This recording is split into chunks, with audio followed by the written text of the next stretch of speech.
Mike, let's play paper, rock, scissors. We'll go 3, 2, 1, shoot. Wait, paper, rock, scissors? Rock, paper, scissors. Paper, Oh, scissors, boy. rock. Rock. Scissors, paper, rock. Everyone's favorite game. Scissors, paper, rock is my father. Okay. You ready? All right. Yeah, I'm ready. 3, 2, 1, shoot. Scissors. Scissors. Oh, darn it. All right. 3, 2, 1, shoot. Paper. Scissors. Oh! I'm the winner. I now own the podcast. I've assumed full control of Ungenius now. They were the rules that we'd set. Have fun writing the scripts each week. You can have it back. Loser writes scripts. So we have now taken part of an ancient tradition. This game has its roots traced back thousands of years. That is right. The first mention of this iconic game can be found in ancient Chinese writing, dating what we now call rock, paper, scissors, back to the Han Dynasty sometime between 206 BCE to 220 CE. It was then adapted in Japan, where letters were used to form the circular pattern that we're used to in the modern version. So A beats B, B beats C, C beats A, right? So you got rock beats scissors, scissors beat paper, paper beats rock. That's right. And by the 17th century, that infamous collection of items, paper, rock, scissors, scissors, paper, rock, rock, paper, this dynamic was pretty set. Like you said, the relationship between the three is well understood. And by the 20th century, the game started showing up in places like Australia, Europe, and the United States. So that's a little history. But how does one go about exactly winning a round of rock, paper, scissors? Is it just luck? Well, in a perfect world where your opponents were always random in their selection of hand gestures, it would be impossible to gain an advantage over them. But turns out humans make bad computers and we aren't perfectly random. Oh, silly humans. I know. That said, there are strategies you can learn to be better at the game. An easy one is to study your opponent's hands. It's not difficult to predict when a rock will be used, as the hand remains in the fist used to count down the game. So, 3, 2, 1, shoot, you would keep a fist the whole time. You could watch their fingers and see what they're doing. If someone starts to move their hand to open it up or to turn it, you may be more likely to see them play paper or scissors. Now, of course, you can play defensively, learning to open your hand at the last possible second as it comes down. I do like this, thinking of, you can learn all of this stuff. It's like, yeah, but good luck learning it, right? Yeah. Good luck having those reaction times. I guess, though, if people do somehow become superhuman and can see all this stuff before it happens and make decisions, you could make the game harder by playing with your back to each other or with your eyes closed until the play is complete or something like that. Or do it over Skype on a podcast. Yeah, where I get to win. Win. Undecidedly or decidedly completely destroy you. You beat me one time. We didn't even play best of 3. Doesn't matter. I won. It's time for a break. You set the rules.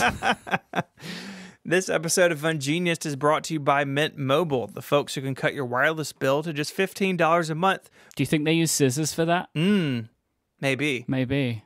Well, it's a wireless bill. You can't cut wireless things. Interesting. So they have this futuristic approach to wireless. It's really cool. They ship you your SIM card. You don't have to go into a store or anything with, overhead and inflated pricing. It's really easy to get it set up. I've got one in my Android phone, and it's fantastic. So if you do walk into your wireless provider, you got to ask what you're paying for. There's lots of opportunities to take advantage of paying customers, and that's where Mint Mobile comes in. It provides the same premium network coverage you're used to, but at a fraction of the cost because everything is online. Mint Mobile saves on those retail locations and overhead and then pass those savings directly to you. Every plan comes with unlimited nationwide talk and text, so you can stop paying for unlimited data you'll never use. Just choose between plans with 3, 8, or 12 gigs of LTE data. You can use your own phone with any Mint Mobile plan and keep your same phone number along with all your existing contacts. Just ditch your old wireless bill and start saving with Mint Mobile.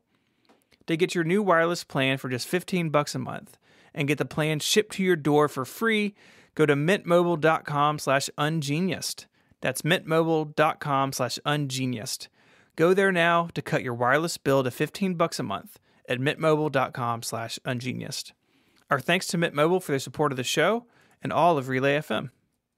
As with any fun games, things with rock, paper, scissors sometimes get pushed to the extreme. For example, in 2006, a judge in Florida ordered opposing sides in a trial to settle an argument over the location of a deposition with a single round of rock, paper, scissors. How? I mean, does that mean the Supreme Court uses best out of 3? This is blowing my mind. Like, I'm not a lawyer. Oh. But I assume that if it does go to the Supreme Court, they do need to make it more extreme. So extreme. I would guess that best of 3 would be that, or I don't know, maybe they use actual rocks and papers and scissors.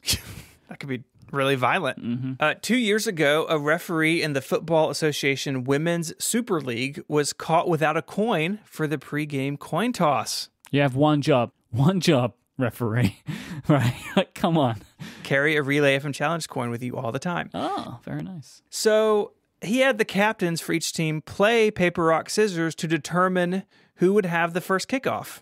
Are you doing this purposefully now? What? Paper, rock, scissors? Paper, rock, scissors. Rock, paper, scissors, scissors, paper, rock. But can you just not do it? I get them out of order. Interesting. But anyway, I guess that's a pretty good way to solve the coin toss. I thought so too, but apparently his bosses did not. The league suspended him for 3 weeks as punishment for, quote, not acting in the best interest of the game.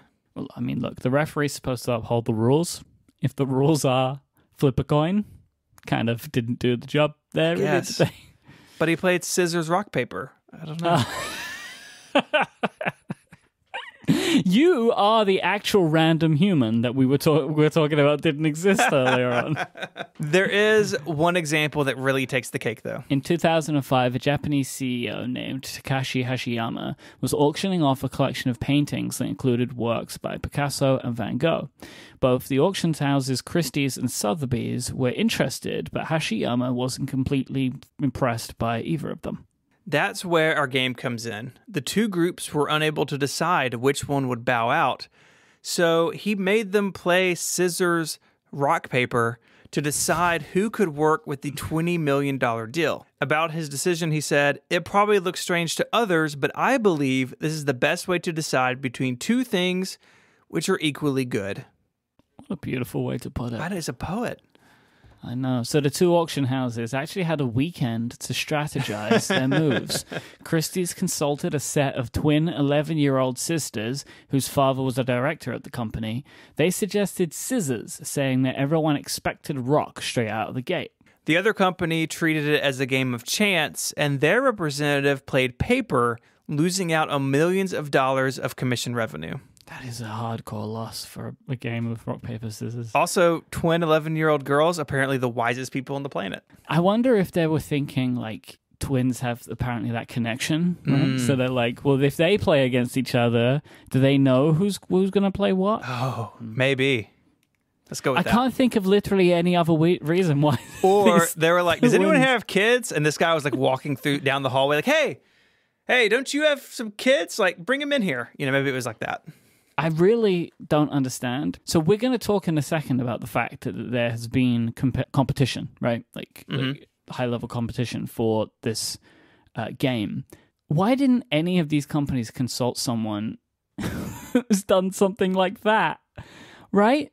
Surely you find an expert if $20 million is on the line. I don't know, man. They only had a weekend. But still, you can make some calls. Anyway, let's wrap this up by talking about the USA Rock, Paper, Scissors League.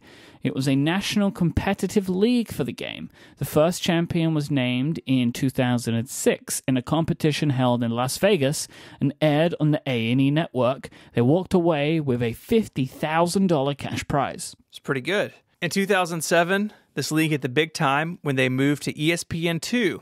And according to a very lightly sourced Wikipedia page... Your kryptonite, right? You're like, oh, I'm going to read about this. It's 3 sentences long. No! But apparently it was covered, like many other sports, complete with a sideline reporter. You said other sports, implying that the USA Rock, Paper, Scissors League is deserving of the categorization.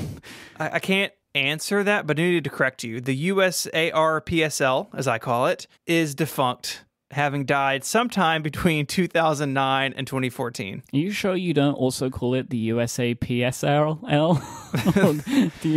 Or is that the only time you get it correct? LRUSAPR. So you don't know exactly which year between 2009, those 5-year period? You have no idea? Look, I'm limited by the knowledge that's on Wikipedia. I'm sorry. Maybe we could play a round of rock, paper, scissors to figure it out. Before we finish this episode, I would like to address the fact that paper would never beat rock. No, it covers it. A rock would just go through the paper. How hard? Wait, how? The rock's on the ground, the paper flutters down on top of it like a blanket. A blanket of defeat. Do you really feel like a piece of paper neutralizes a rock in the same way that a rock could neutralize scissors or scissors could neutralize paper?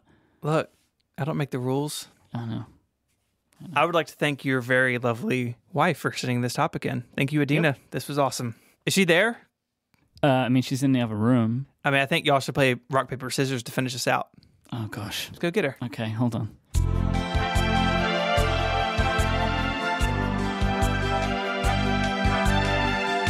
All right, we're here. You ready? Yep. We're just going to play one game. Uh-huh. Rock. Wait. We're On going to 3? say it. Okay, 3, 2, 1. And we do it on 1. No, we do it on the 0. Okay. All right. 3, 2, 1. Go. Both scissors. Oh. Okay, ready? Okay. 3, 2, 1. I won scissors, paper. I think that was exactly the way I beat you. Scissors. We both did scissors, and then I did scissors to paper. Mm-hmm. Thank you. I am now the ultimate winner of rock, paper, scissors on this podcast. If you want to read more about rock, paper, scissors, head on over to the website relay.fm/ungenius/111, episode 111. That's exciting. Wow. You can find Mike on Twitter as IMYKE. You can find me on Twitter as ISMH. You can send us topic suggestions via email or on Twitter as well at Ungeniused. And until my next crushing defeat, Mike, say goodbye. See you later, loser. Bye.